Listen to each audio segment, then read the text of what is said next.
Bonjour, what up, everybody? This is the fifth time I've done this intro, and it's the fourth episode of the Vin and Noira Show. On this podcast, we have me, Vin, and as usual, we have the one and only Noira. Go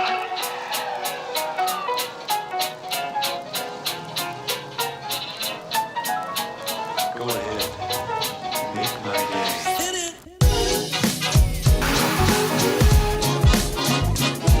Oh my god! Ah!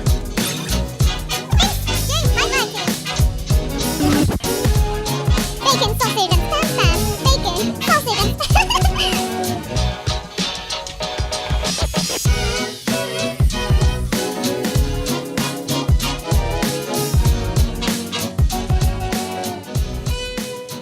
Today we'll be talking about all about our childhood and uni.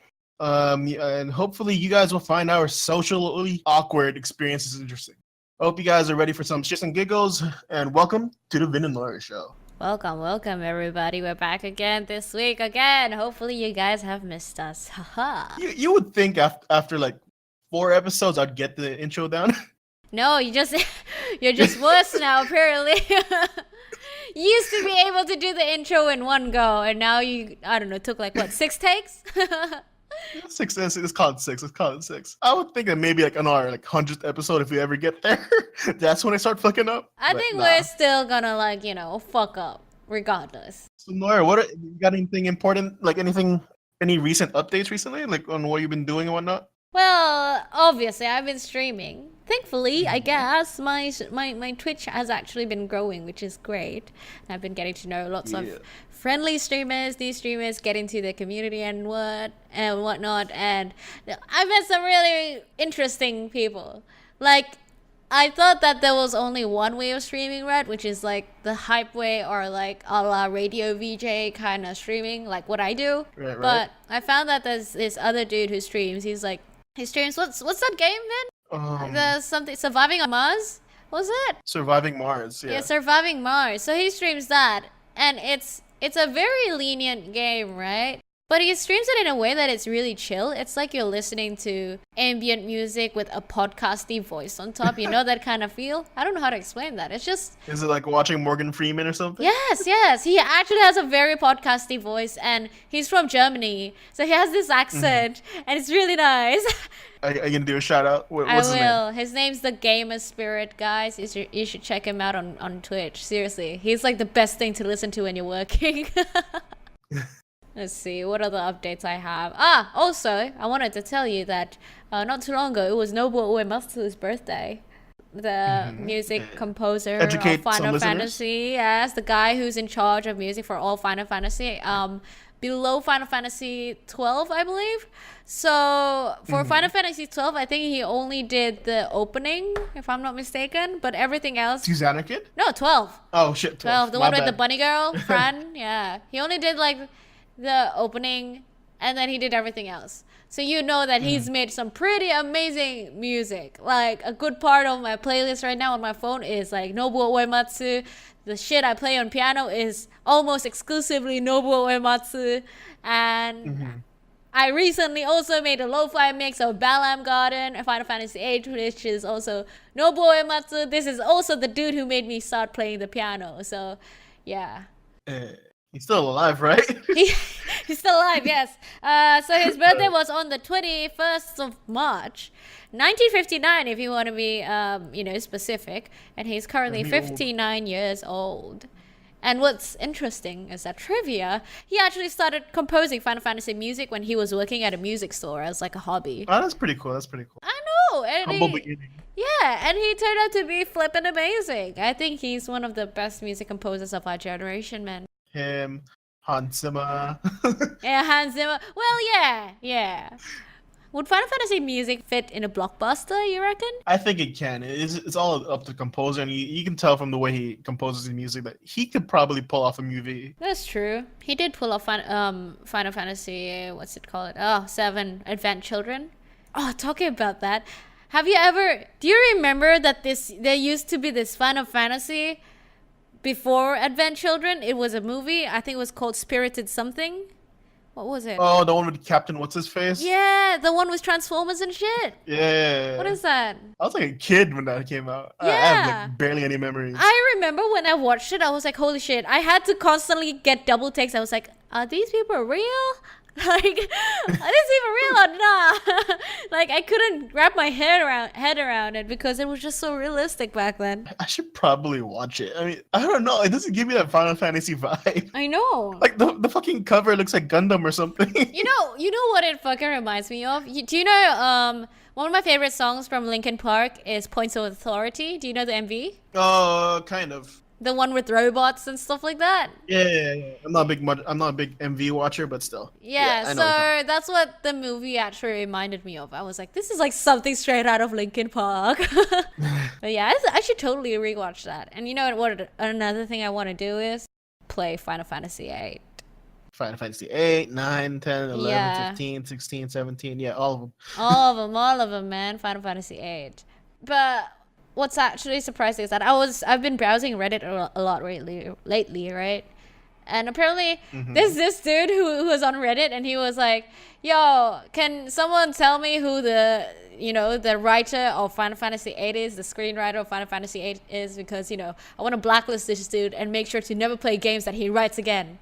Because Final Fantasy VIII is just that horrible with dialogues and shit. I'm like, whoa, hold up. Was it really that horrible? I barely remember, so I don't know. I was about to say the same. Like, I don't remember it. I've never played a bad Final Fantasy game, so it's kind of hard. I know. All I remember is like the nostalgia from Final Fantasy VIII, but I don't even remember how the story went.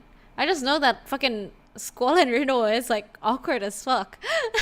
Yeah, they're my favorite, but still. They have like this weird chemistry. Right. I mean, a lot of people hate on like 10, but yet it's what I started with, and it's still my favorite. 10 is so my favorite. I think a lot more people hate on 13 though than 10. And then you got Final Fantasy 12, which not many people know. Final Fantasy 12 is like the abandoned child. It's so sad. Which one's that one? The one with Fran, the bunny girl. I know. I was being sarcastic. Oh fuck yeah! You just asked that like a few minutes ago. Yeah. Well, yeah. That's all the updates I got on my side. How about you, man? What's been going on? Like, apart from like enjoying most of my day in the car, I've been playing a lot of Vagant or Vagante, or however you want to say What it. is that game? Oh, that's the rogue game you told me about, right? Yeah, it's like I got surprisingly addicted to it. It was my like stress reliever for playing for not battle, right? What is it? Darwin Project, a battle royale game that I'll never ever win a game. But anyways, it's like my stress reliever, and it's a roguelike game. It's basically like Dark Souls but 2D. That sounds amazing, man. It is amazing, and it's a 4-player co-op game. Is and it it's Cuphead? Fucking amazing. Okay, it's not Cuphead levels of like annoyance, but it's like the game is short enough for you to enjoy playing it over and over and over. Right. And then apart from playing Vagant, I streamed for the first time. I think last week. 2 weeks last week. Yeah, our D&D group, the one we play on Sundays, the Dawn Sent, had their first episode, and I still haven't watched the fucking recording. Yeah. I'm too scared, dude. I know that feel, man. Even up till now, I still I stream so much. It's been like a year-ish, but I still don't like looking back to my own recordings. Yeah, like if I remember, like the first hour, I thought everyone could hear me. When you guys started piling in, people started noticing that I accidentally muted the mic. Oh my god, are you serious? Yeah, because they can see, because on the top left of the screen, you can see the Discord, right? Oh man. And it's all like blinking, and then I believe some message like, I think your mic's muted. I'm like, fuck. That's Oh like, man. no one heard anything. You ought to always mic check, man. I think the reason why it was muted is because I think the day before that I was playing Vagant. All right. Right? And I was streaming Vagant like for fun, and all I did was put some chill music on top, and I just muted myself. Oh, you silent streamed it. Yeah, people were actually like watching, and I was like, That's fucking weird. I got like 5 lurkers just watching me play a game, dying over and over and over. No, bro, but like silent streaming is really popular. Like a lot of people actually look Is for it? that kind of streaming. Yeah, because sometimes you want something behind you, like you know how you sometimes you'd play the PC but have the TV on but muted or something. It's something like that, or at least have like some slight Right. sounds on but not full on. So it gives you kind of that ambient white noise for whatever you're doing. Oh yeah, I know how that feels for sure. I mean, I fucking every time I work, I have something playing in the background. Yeah. Have I told you about that streamer friend of mine who did silent streams and he gets like crazy donations from it? Like, no. At one point, he got like $1,000 in one donation. Oh shit. Yeah, and Just from silent streaming? yeah, he's got like probably a few hundreds now, a few hundred concurrent viewers every time he streams. What was he playing? I don't know. What was he playing? It was some kind of RPG like Nier Automata or something. I can't remember. Mm-hmm. Because you've experienced this. You know the way I play. I tend to not talk a lot, but I tend to rage a lot. There's a difference. Yeah. Right? So me silent streaming is like a complete like 180, 360, whatever it is you say, whatever you say from my actual personality when I play. Yeah. No, but I haven't actually played with you where you've actually raged. I don't think so. Oh wait. Oh, okay. Borderlands 2 is not really rage. This is me trolling. Yeah, it's but- just like bumming around and everything with Borderlands 2. We're just all like fucking each other's shit Yeah. up. Okay, yeah, it's true, it's true. But no, I definitely rage. It's not good. Like I stress the fuck out when I play games. I still don't know why I play games to relieve stress. Yeah. I usually get really stressed out and rage when I play, well, Overwatch and, MOBAs like League. Because when you get idiot teammates, you just go full on toxic. I don't like that feeling. Funny enough, the only games I rage at are games that I know that I'm shit at. It's like, denial rage. It makes me feel good when I can rage about me being shit. I'm like, if I'm because look, if I rage about a game that I'm good at, like maybe let's say League, I just come off as cocky. So you only do it when you can shit on yourself. Yeah. So yeah, what else is going on? Is that it or nah? You got some more? Nah, that's all. That's all. I haven't been doing much other than trying to adult and whatnot. Fair enough. Anyways, that was a long update. Yep, as usual. So let's get back to our topic of the day, uni and our childhood. Mm-hmm. Let's start with an icebreaker. Today we're gonna play a very famous Rooster Teeth game. It's called $1 Million, but Uh-huh. it's a lot of money. Yeah. You don't say. So what we're gonna do is we're both gonna come up with 2 different topics, two different themes, I guess, to $1 Million, but would you like to start? Sure. So basically I just continue the sentence, right? Yeah, And then you're like, what would you do? That kind of thing? yeah, basically. All right. Like basically. Okay, I'll start it off. Maybe that's a lot easier. All right, so $1 million, but for the rest of your life, every time you see an unfinished drink, you must finish it. Fucking hell. Actually, you know what? I don't mind. You must. Like, it's a stranger's drink. You're gonna drink it. If there's like a rape drug in it, you're gonna drink it. You're Fucking fucked. hell. Can I boil it first? You must drink it. You must Nah, actually. man. The key word is you must finish it. I'd get This like is- fucking so- herpes and shit, man. And like AIDS and wait, AIDS travels through saliva and shit right now, man. Ew. That's horrid. But like, okay, so that's like the extreme part. But there's like the low ends too. Like, let's say a baby doesn't finish his milk. You have no choice but to finish it, but it's milk. But it's his mama's milk. Uh, Yeah. okay, you Titty took milk. it there. Yeah. You took it there. Like, come on. And yeah, like I said, I think I'd be most worried about whatever disease is contained there. Bacteria or like viruses or Right. whatsoever. I don't think I'd want to risk that, man. What's the point of getting a lot of money if you got AIDS, right? True. So that's a definite no. No, man. All right, I would have to say the same. All right. Would you want to take $1 million, but you gotta live in the ghetto for the rest of your life? Fuck yeah, dude. And have people robbing you and shit? I have $1 million. Like, my brother always asks me like every day. It's like not every day. It's like every other day or something. It's like because we're watching that show on Netflix, Extraordinary Homes or something like that. Uh-huh. it's a show about really fancy houses, Uh-huh. and he asked me, so if you had the money, will you like build an extravagant house, like let's say a house up in the Alps or something like that? I'm like, nah, fuck that shit. Mm-hmm. I'm gonna fucking be humble with that money in a way that no one knows that I got money. No, okay. So I'm not really humble. It just seems I'm broke. All right, so the exception in my one is that you live in a fucking mansion in the middle of a ghetto. Oh. Yes. So $1 Hmm. million, but you gotta live in a ghetto and actually look fucking rich every time you walk, And look rich. and look rich, and with the mansion.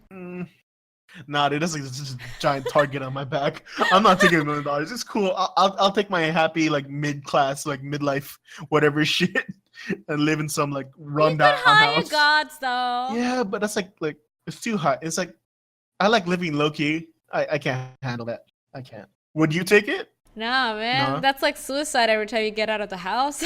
Yeah, it's definitely. Your turn.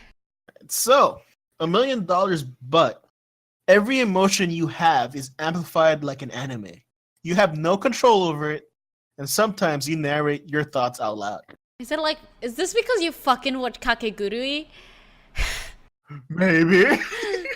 By the way, Kakegurui is a good anime, guys. It's about gambling, and they have like Beautiful anime. ahegaos, aka climax, hentai climax faces when they gamble. It makes you really uncomfortable. I love the anime. So, I don't think I'd mind. I think at one point of my cringy life, I've actually done that.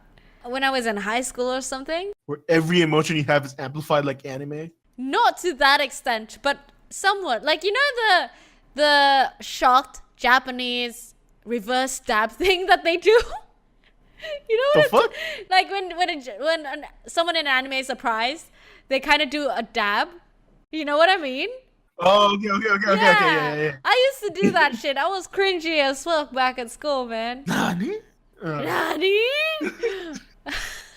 Like, just imagine yourself like someone took like the last hamburger on the table, and you have to narrate it out loud about how much you hate that person. Yeah. Out loud. Oi, Gaki! Oh my So, would you God. take the $1 million? I think I would.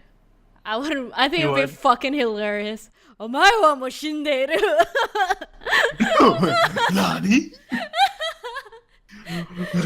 Yeah, I think I would. It'd be hilarious. I think weebs would want to be around me. Either that or I'd just be a cringe fest.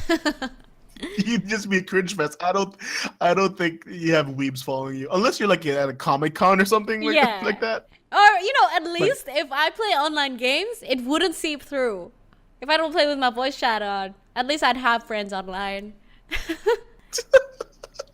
That's my comfort. Online. At least I have friends, although they're like digital and like I don't know, a few thousand miles away. Jesus. Man. Now everyone knows how much of weebs we are. Oh yeah, definitely. I'm with you. I'm taking that money. I don't give a shit. Like when I have $1 million, it don't even matter. It's fucking hilarious, man. I wouldn't mind. I'd probably live in Japan or something if I had $1 million and that kind of anime Dude, they would reaction. outcast you right away. Look at this gaijin over here. Fucking what the fuck? Gaijin. All right. Alright. For my side, we got, would you take $1 million, but you can never play games, including D&D? Can never play games. Yes, any kind of game. Board games, D&D, pen and paper, video games, VR. The relationship game, I'll never be able to play that. the life game, career game. So I'm just like a fat piece of shit lying down. Yeah, a boring piece of shit. Shit. What? Well, what would I do with that $1 million? That's like the better question. If I couldn't play any games, what would I do with $1 million? I don't think you can play drinking games then, because it's included. But you can still drink. You can still hire prostitutes and whores.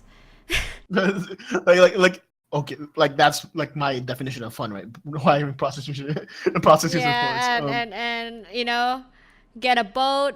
But what if like the moment I pick up a drink and someone starts saying, "Oh, start a drinking game," does that mean I have to throw my drink on the floor and not drink it ever again? You gotta go away from the men and be like, sorry, I don't do games. So, and you're gonna sound like an eternal snob. Nah, I can't. Nah. I play games by myself, like you know when you're in a car Uh-huh. and you're just trying to like with your fingers like jump houses. What the Right? hell? I do that till this day. Okay. You know that game I Spy with My Little Eyes? That's what I play. Yes. Yeah. Yeah. No, that's enough for me. That's definitely enough. Would you take it? Well, considering if I'd still be able to, I don't know, because I have lived part of my life without games, but I think it'd be boring as fuck. So nah, I'd rather live a full life with mediocre money than be fucking rich without games. Anyways. Yeah, what do you got next? I guess we've talked about, the $1 million shit that was kind of our icebreaker. Do we want to maybe move on to the main topic straight away, or? Oh yeah. Yeah. Yeah, sure, of course. On uni and shit. Why don't you start out? Well, maybe we should talk about where we went to uni first and what subjects we Yeah, took. that works. Yeah. I guess I'll That start. works. I went to the University of New South Wales in Sydney. I took commerce because I'm Asian as fuck, and I took marketing and management because I can't count for shit. So I'm really not that Asian. So it's an oxymoron. It's like my mom made me take commerce because I'm Asian, but then Right. when I get there, I realize that I can't count for shit, and I don't really want to do finance or accounting, so I don't do the Asian stuff and go for marketing and management instead. So yeah, I did a double major in that over at University of New South Wales in Sydney. How about you, Vin? I took culinary arts going to college. To be more precise, I have a Bachelor of Arts in International Business in Culinary Arts.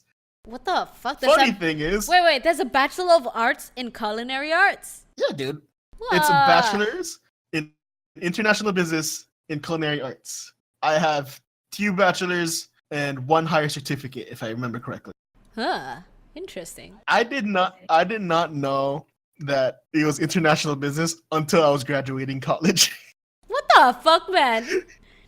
Wow. I thought I was going to college for culinary arts. The program was 100% culinary arts, but like during the last year, all you do is business work. Wow. You make a business plan, you do marketing plans, whatever, and whatnot. Yeah, I'm like, oh shit. I think this might not be a complete Bachelor of Culinary Arts. Can't believe it took you like the whole actual uni year to actually figure that out. I mean, like, so I entered I entered culinary arts just because it was like my plan Z. I didn't want to do culinary arts actually. So what did you want it to do? I wanted to do music, anything related to music, Oh, man. audio engineering, producing, whatever. Mhm. But I didn't apply to that because first of all, I'm Asian. Yeah, same problem. First of all, I'm Asian. I also had a slight run-in with my passion for music. I almost failed high school But because of it. don't a good number of musicians do that? Exactly. Am I stereotyping? Yeah, I mean, like, right. So I purposely almost failed high school, and like, okay, I should. I think it was my junior year when I almost failed, and then like senior year came around. I'm like, I should probably not apply for music, anything music related. My mom would kill me. Or your mom might have fallen into the stereotype. It's like, oh yeah, my kid failed school. Maybe he deserves better, like music school. No. Nope. I see. The other two courses I applied to was I think fine arts, and the other one was cinematography. Cinematography sounds amazing. But what constitutes fine arts? I was gonna go in there for like digital art, so animating to basically yeah. what I'm doing now. I wanted to do that shit too. Right. But Asian. Mm-hmm. Yeah, mom's like, there's no money in drawing cartoons. There's no money in I know, drawing right? people. There's only money in commerce and business. Like all the Asian kids I know that went to fine arts, right? They did architecture, so that they're still doing art, but it makes money. It makes money, yeah. Or interior designing, and they still make money. Mm-hmm. But yeah, man, I applied to I think New York Film Academy, Ooh. and funny story. I don't know if my mom remembers, but I don't know if she did it on purpose or accidentally. She never told me that I got accepted. Oh my god, are you serious? Yeah, I got accepted to Wow. New York Film Academy without a portfolio and just an application. How? I write really good essays. Okay, All right. just leave it at that. I Wow. write really good essays. Or I was filling in that the requirement for like foreign nationalities. I think I was filling in Requirement for that. fobs. Yeah, dude. Like I could have been like living my life in a studio apartment smaller than my fucking closet. Nah, but imagine all the fun. Cinematography, like nowadays you can do a lot with that shit, including work for YouTubers and shit like that. And make content Oh, yeah, on definitely. YouTube. But you know, back in the days, I guess you wouldn't think about it because that revolution hasn't started yet. No, it was starting. I was early to the game, let's say. I posted YouTube videos Oh yeah, you OG, man. I think sophomore year or freshman year of high school. Mm-hmm. I started posting videos. Middle school when YouTube first came out. I was there with the OG fucking What YouTube. year did YouTube come out in? I can't even remember. Was it like 2006 or Shit. something? I just remember how like the old ass YouTube website looked like. Yeah, I remember that Let's- shit too. YouTube birth no YouTube. Start. Fuck whatever. Start. Google help. Start. 2005. Oh, close enough. Close enough. So yeah, it was definitely around middle school where I started just posting shit on YouTube. And it was just like the most random shit ever. I've deleted all those videos. But still. Yeah, cringeworthy shit. Tell me about it. Everyone got Cringeworthy one of shit. those, man, on their YouTube. Did you apply to any other courses other than your commerce? Yeah.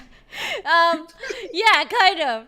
No, I applied to a few, but I think only University of New South Wales accepted me. So I need I think I needed like a score of 85 or something average. I can't remember if I got that or not.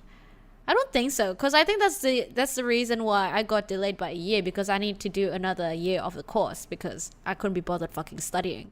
So I didn't reach that 85 number. I really don't like studying, by the way, guys. Like literally, with every chance I can, I would wing an exam. Oh, dude, high five, virtual high five. I was the same. Man. No, but at once I surprised myself when I winged the fucking exam. It was management. See, this is why I take marketing and management. It was management, and I winged that shit. I was like, nah, fuck this shit. I'm not gonna fucking study for this. It's not gonna be worth it.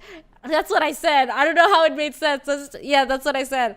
And I just winged it, and I got a fucking HD, like 85-ish, I think. Like, it's pretty high. And I was like, not bad. Thank goodness I Jesus. took management. Like on that note of not studying, right? So I failed biology 3 times in high school. Like I failed because I just didn't do shit. I did not do anything. I'm smart as fuck, but I just didn't do shit. That's what my teacher always said. Uh-huh. But like, so I failed 3 years, and biology is a requirement in the American system to graduate. So like, of course I had to fucking finish it. Uh-huh. But what I was trying to go to is, I aced exams like no other at 100%. I have people that can like vouch for me. I could like get 100% without studying for any science class, What and I loved the it. fuck? Back in high school, no, even my younger years, I don't know if you can call it eidetic memory, like photographic memory. Mm-hmm. So I can remember a page word for word, top to bottom, Shit. and just replicate it on exams, and I loved it. But once I got to high school, when I started drinking alcohol, not high school, college, mom, you didn't hear me say high school. Once I got to college, I started drinking alcohol, all that shit went down the gutter. Like I could not remember jack shit. Yeah, you know, my friend, he also has photographic memory, but he's not like, yeah, but, you know, I have almost 100% memory. Back in the days, it was 100%, but, you know, ever since I started drinking, it went down to like, I don't know, 88%. I was like, shit. Yeah, same thing. Yeah. It's basically like mine by now. It's like 60 for sure. But like, Holy yeah. shit, you're wasting your brain cells, man. I don't need those brain cells anymore. You don't need to memorize anymore, eh? There are no more exams after college. That's true. See, that really tells you how fucked up the education system is. It's very much based on memory. I think it's stupid. Especially if you have everything at the fingertips. Like, you could Google everything. You have less use of memory in a way. Because everything's stored on the cloud, aka Google. If you need something, you could Google it. I know it's a cheap ass way of thinking about it, but I'm trying to justify myself for having shit memory.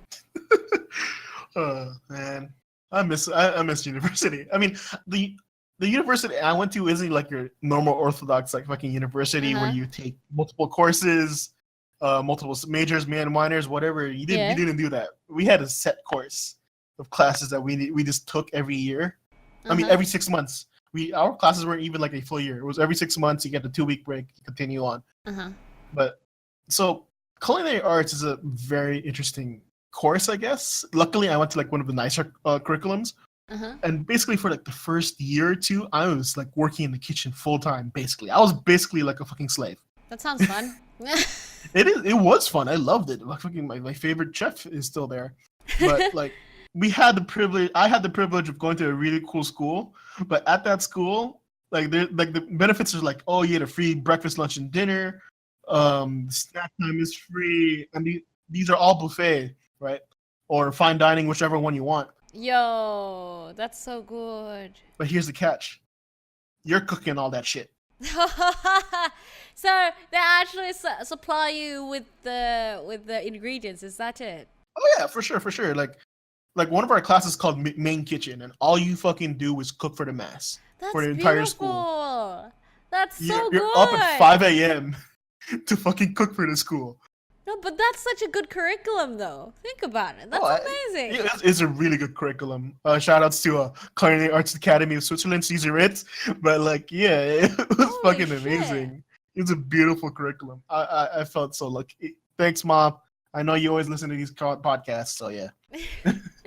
Man, I wish my uni life was that fun. My uni life was like boring as fuck. It got to one point where I just stopped going to classes and would just pop out for like 3 lectures and that's it. Oh, I did that too. Yeah, I do that a lot. Or I pop up once and that's it. I just appear for tutorials. I just ditch lectures.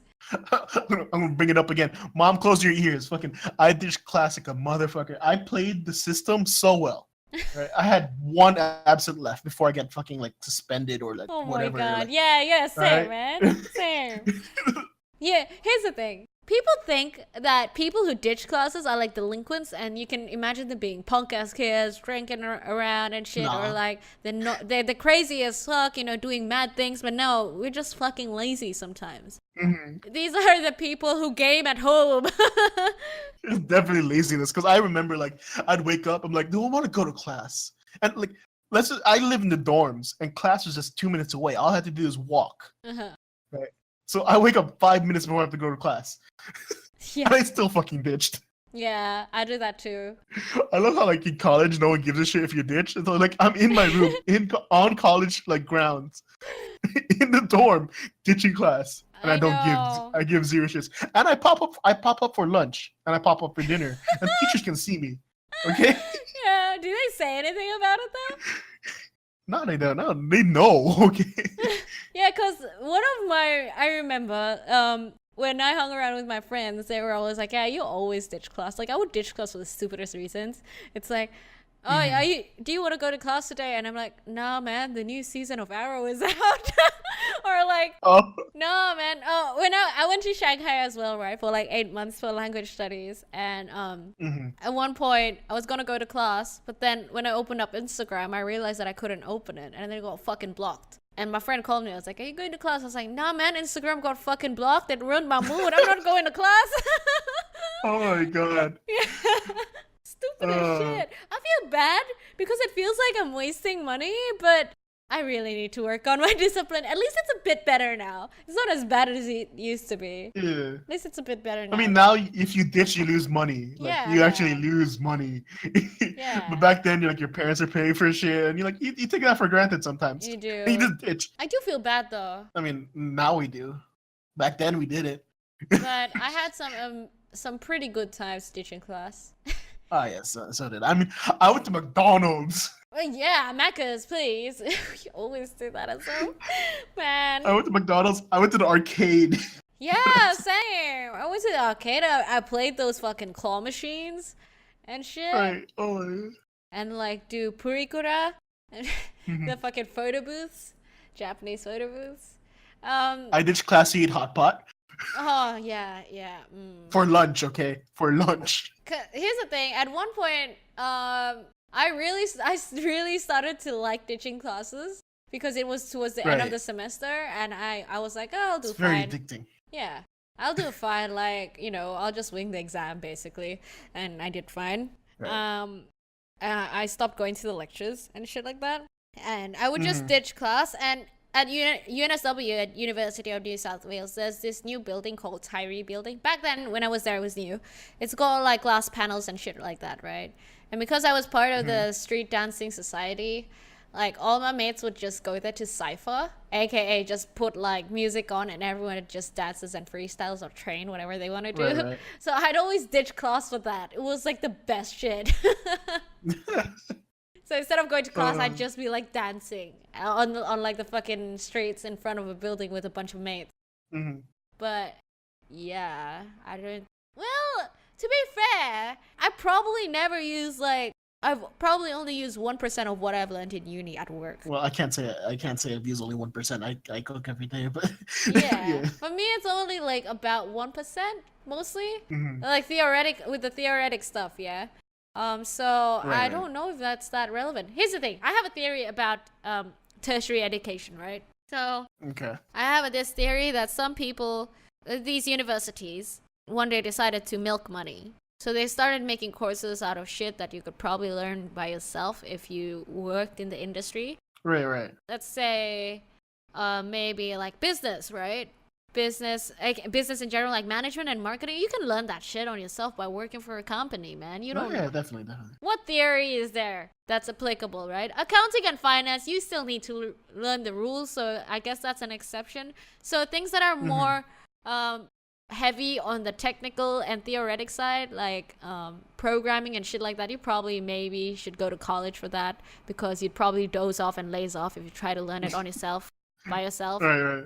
But yeah, like, I don't know, don't judge me, but I think that one of them is also fashion design. I don't think that there's much to learn about fashion design except for the initial, how to sketch and make measurements and shit like that. Mm-hmm. I wouldn't know. So if someone really likes fashion design, they're totally gonna like diss me. But I was like, yeah, I think people started making theories and like, studies about fashion design and shit just to make money in tertiary education. It's kind of like hard for me to chime in on that because like in culinary arts, for example, right? Like, apart from the cooking, there's a lot of other things you have to learn.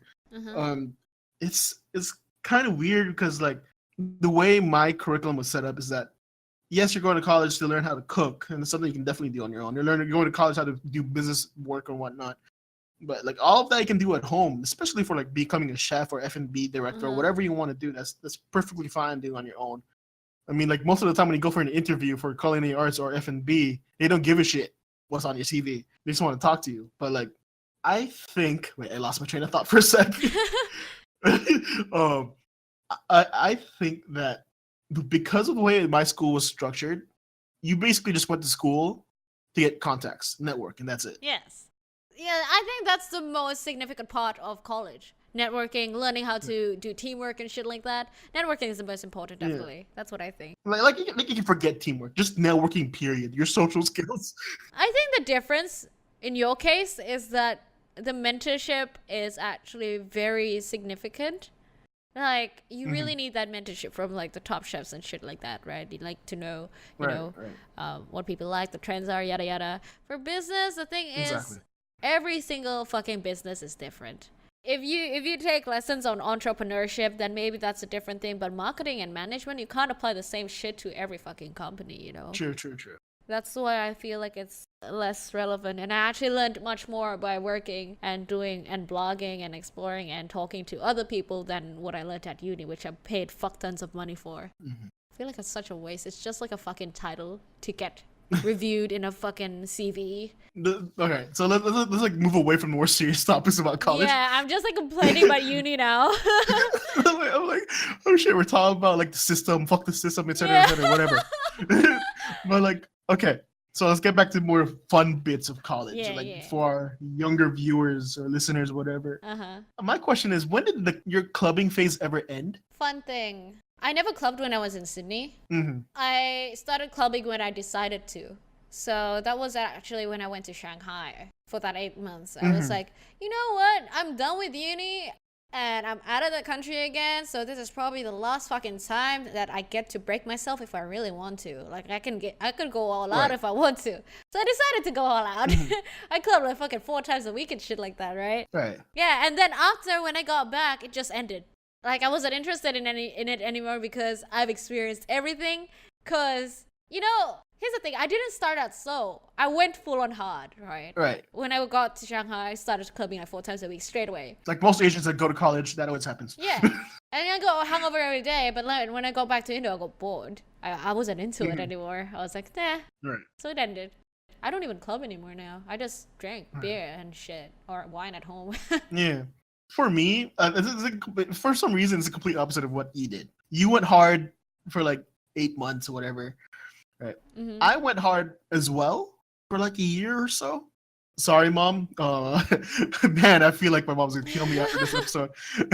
I spent 1,000 francs, basically like $1,000+ a month on alcohol. Fuck. Damn. Well, collectively with me and my roommate, but still, I think majority of that was me.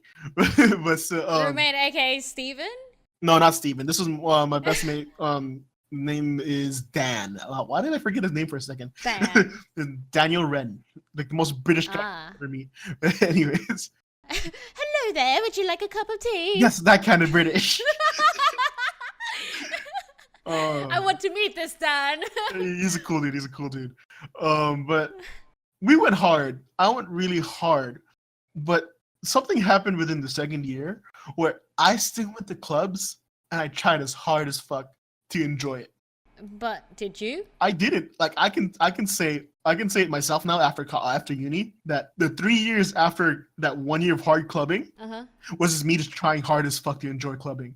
Maybe it's like the stigma of trying to fit in as well. It's like, oh, I'm young. I should be enjoying this shit, no? No, it was definitely not that. It was just like, okay, it's like Saturday night or Friday night, whatever it is. Let's go do something. I see. And I was like, fuck it. Yeah, let's go. Let's go waste more money just for the entrance. Then waste more money on fucking alcohol. Like, the only part I enjoyed about clubbing was the music, and that was basically it. The thing with clubbing, I felt like it was very, very superficial.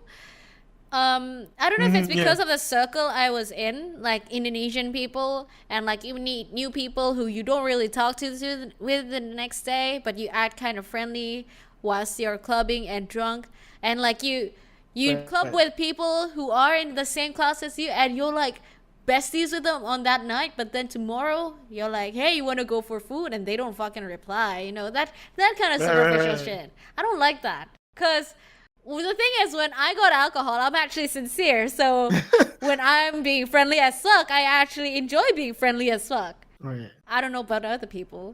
I felt it was very superficial because, you know. What do you think? Is it the same for your case? Well, here's the thing. The reason why I went hard for the first year was because, like, okay, first of all, backstory, I come from Saudi Arabia, so there's a lot of taboos that I didn't get to experience. Like, taboo in Saudi Arabia, right? A lot of my other friends experienced it in Saudi Arabia, but I didn't. I was a good boy. Clubbing, bar culture, pub culture, whatever you want to call it, all of that shit. It was a way for me to, like, get out of my shell. Yeah. Because I was, like, introvert to the max, right? I was only, like, loud when, like, my close friends. But, like, when I got to college, like, that first year, I was like, oh, shit, yeah, I'm going to take this time to, like, you know, get to know myself better, get to know more people, talk to everyone. Then, like, a year later, like, my personality came back where I didn't talk to anyone. Are you full on introvert, or are you an ambivert like me? Now I guess I'll be closer to ambivert, but I'm still, like, my introvert roots are strong. Yeah, same. Like I can't like now it's because you know how life is and whatnot. You have to learn how to not be a complete introvert. Yeah. But so, like, back to, like, the clubbing thing. It's like my reason why I hated it. It was basically because I tried my best to fit in for the first year, and just realizing, like, after college, like, that was probably not the best move. Because, like, the best times in college, like, to, like, everyone who's, like, listening is still young and not in college yet. The best time in college is when you hang out with your friends, like, your really close group of friends in your room, in your dorm, in your apartment or whatnot, drinking cheap wine, drinking cheap beer, and maybe gaming. Yeah, those are the best times, man. Like, meeting people who don't really matter is not Well, meeting people who you don't really connect with Exactly. and forcing yourself onto it just doesn't work out. Like I think the best years I've had, even though like my first campus was amazing, we lived in the middle of the city. When we moved to the countryside for the countryside campus, like my best memories of college is just me playing scary games with a bunch of friends inside the back door. That's fun. Also getting drunk at the same time. Uh-huh. I mean- Wow, you got drunk and played scary games. Really? Did anything happen? A lot of spillage on my bed. People dumping their drinks on my bed. Danielle, if you can hear me, but still, yeah. I'm calling out people now, but yeah. When we gamed, I couldn't handle it because I'm a pussy when it comes to scary shit. Is it like Ojabas boards and shit like that? Is that what you mean by scary games? You know, Outcast. Yeah. Oh, I thought it like real life scary games, man. No. We're talking about. I'm talking about. I set up a huge screen in my room, and we all just played scary fucking video games. Scary video games. Yeah, nah, I can't do that shit. You don't have to. You just have to watch with other people. Yeah. You know what's funny? Like back when I was in high school, I think I could take scary shit better. But like as I grew older, I got worse. Back when I was in high school, I literally do those. We have this thing in Indonesia called jelangkung, which is kind of like Oja board, but it's like traditional Indonesian one. Like I watch Are you people saying play that Ouija shit. board? Yes, is that how you say it? I don't know how to pronounce it. Yeah, I Ouija thought it was board. Oja. Isn't it Oja? No. How is it spelled? Is it Oujjia or is it Oujia? I just know it's a Ouija board. Luigi board? Ah, it's a me, Luigi.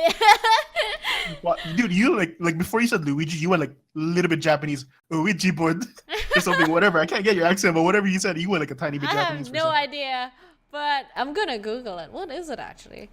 It's Ouija. Ouija? It's a Ouija. Oh, Ouija? Whatever. All right, shall we get back to the topic of college and uni and shit? How about giving people a few tips of what to do when you're in college already? First things you should do. Oh. Like imagine you're in orientation week or O week, we call it back at UNSW. What would you tell these people? These new freshmen? Well, if you're in orientation, so like in orientation, I think for me is where you really find like that small group of friends because you're gonna talk to a lot of people in orientation.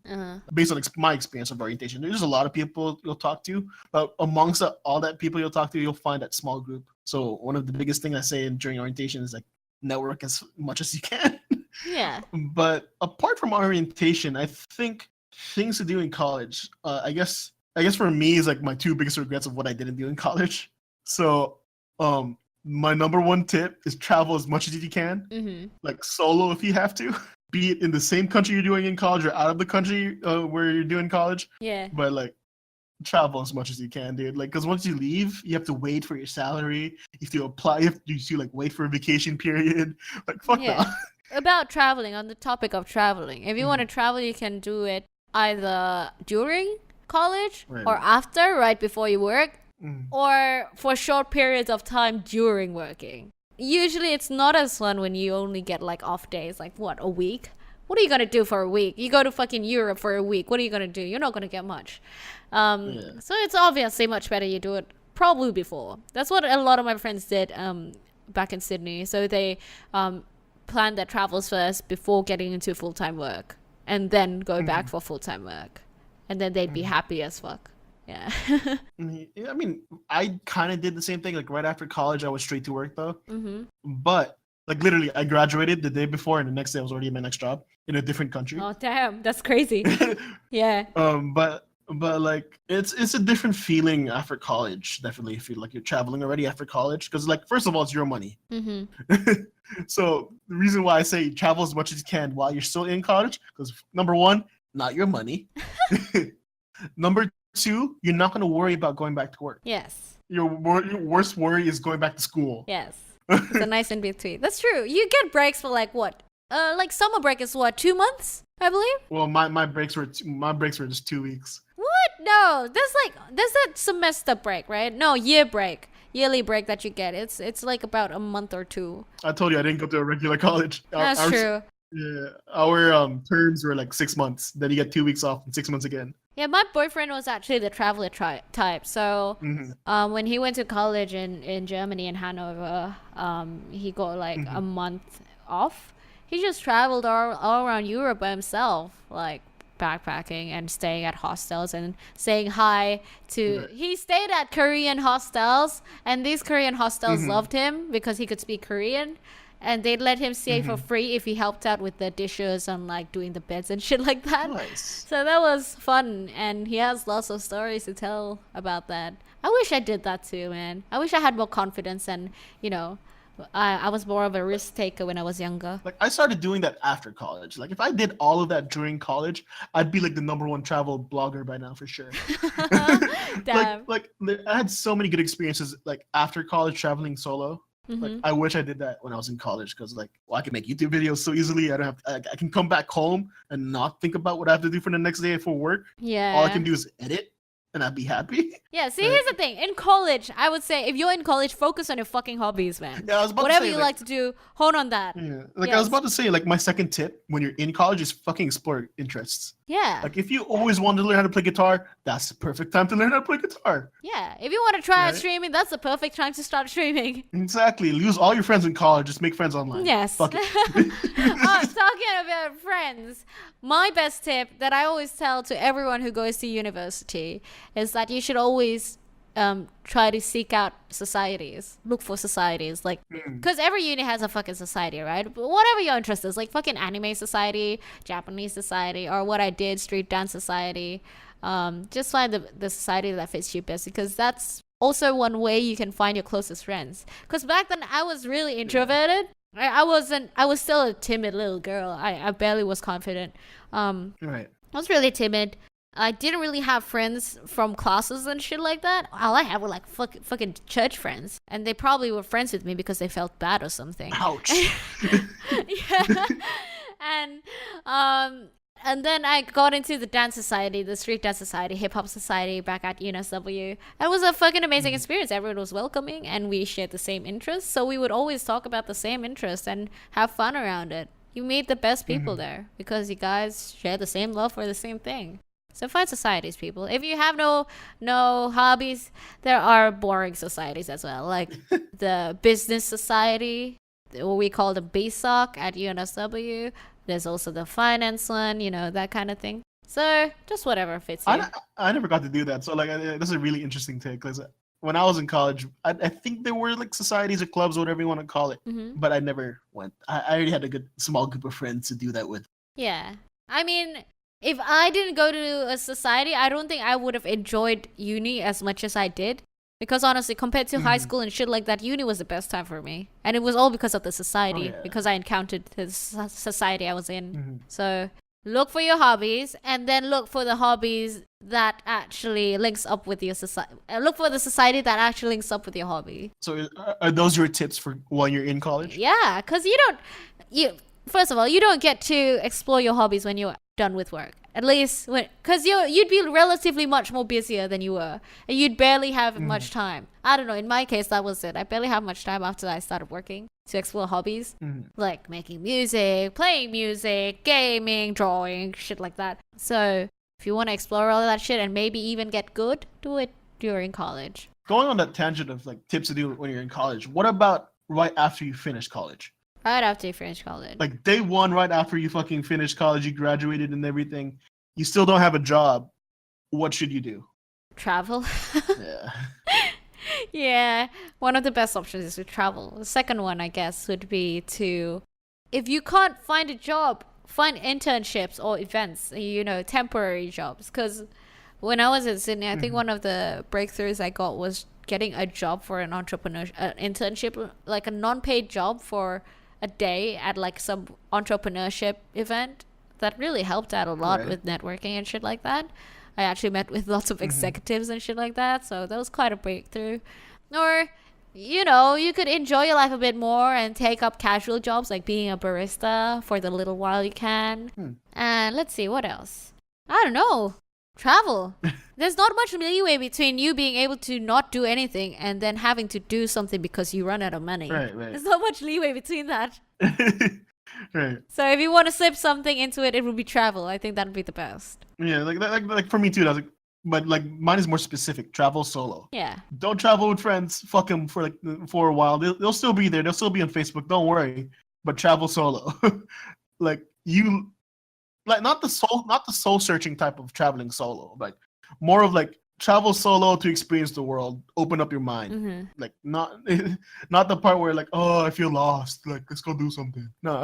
I think now that I think about it, right, that you mentioned that, I think what really forms your identity as a person and your principles as a person is when you start meeting a lot of new people. It will change your perspectives and shit like that, and you will be able to form your own Exactly. opinions after that. You know the point when it comes to that. Like, it's different. Like, you being close with yourself and, you know, kind of like, I don't know what to think about this. But once you start meeting a lot of new people, like from traveling or from maybe going exchange to some other country or taking a temporary course in fucking Japan or something like that, Right. you start meeting new people, new cultures, new perspectives, and you'd be much more of a better individual in general. Find your identity. Like my highlight of traveling solo was going to Japan because I basically immersed myself into the culture and the surrounding area in Shinjuku. I guess hopefully we'll do a travel podcast sooner or later. Because like one of my biggest tips about traveling solo is that don't go to the other cities, don't go everywhere else. Immerse yourself into that one district that you're gonna be in. Yeah, don't go on fucking tours, man. Yeah, like there are people that go to Europe. Like I know a lot of Asians. They go to Europe and hit up like 10 countries in one day, in 1 week or something. And I'm like, no, that's fucked up. I went to fucking Japan. I could have went to Shibuya. It's like literally just a train ride away, but I didn't. I stayed in Shinjuku for 2 weeks. I met restaurant owners. I met some like weird, really weird DJs. A really cool like homeowner where I stayed at and whatnot. And like it was pretty cool. Like I felt like I learned how to love myself better after like experiencing that. So yeah. So that's like one of my biggest tips for it. Definitely after college. Yeah, meeting new people, right? Back into that tangent. Yeah. Exactly. Yeah, my boyfriend also gave the same tip. Like, if you should just pick a place you want to stay at for a prolonged period and get to know it rather than traveling to a few places at one time. That's stupid. What he did was like he stayed like, I don't know, 3 weeks in Venice, I believe. Like, Venice is pretty small, right? There's not much to do, but he enjoyed the hell out of it because first of all, the hostel he stayed at was like Korean and it was free for him, right? And second, he's an architect. So he loved drawing buildings. He would just sit in the middle of Venice and, you know, looking onwards to that chapel thing. I can't remember what it's called, the church. And the security would shoo him off and then he'd just come back again. And there would be lots of onlookers watching him draw and shit like that. And he also met up with this dude who went to the Venice Film Festival, but he brought his own stuff to make his own gig, like the projector and stuff. So my boyfriend, he was like, he stayed at the same hostel with him. So the story was like, this Korean dude, was he Korean? I think it was Korean. Yeah, this Korean dude, he was like, oh yeah, do you know where the nearest H&M is when he first arrived? And then my boyfriend found out that in his luggages, it was all just gear for like, you know, for screenings and shit like that. So he asked what he was doing, and he was like, yeah, I got my own film, and there's the Venice Music Film Festival, you know, and I'm not gonna target them. I'm gonna like show my own film outside of it, you know, and we're gonna make our own theater. It's gonna be fun, like an outdoor theater thing. And that's a hustle, man. I love that. yeah, I know, right? And then my boyfriend ended up helping him, and it was quite a good time. He said, yeah, there were like lots of elderly people and everyone like bypasses actually stayed and watched the movie and whatnot. So that's pretty mad cool.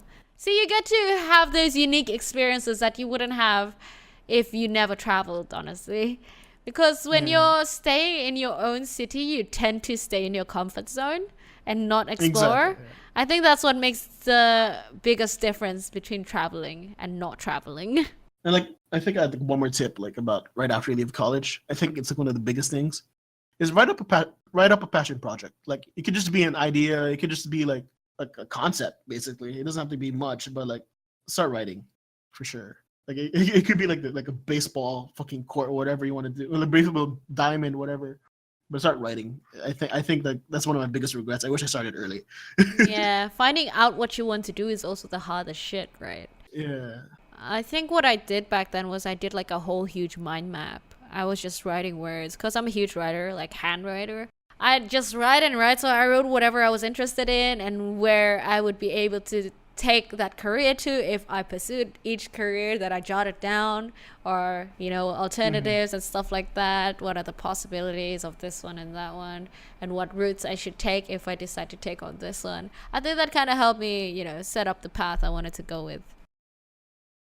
Alright, so we'll end our chat here, and this concludes today's episode of the Vin and Noira Show. Hope you liked what we talked about today. If you still want more, not to worry, because we'll be back again next time. As per usual, people, if you like the podcast, don't forget to drop that subscribe and a like, and also comment your thoughts down below. Tell us what you think. You can also find us, by the way, on social media for more shenanigans in the description box below. You know the drill. And that's all, folks, from your friendly neighborhood widows. Surely you had fun with the Vin and Noira Show, and it's Noira signing out. And it's Vin. Adios. Ciao. But the best of all was how we fell in love beyond measure. Sunrise to sunset, if this where thing is. Sunshine greeted by smiles, small things that take us miles away. She's like the have gone, take me back to time zones of silent lips to my home.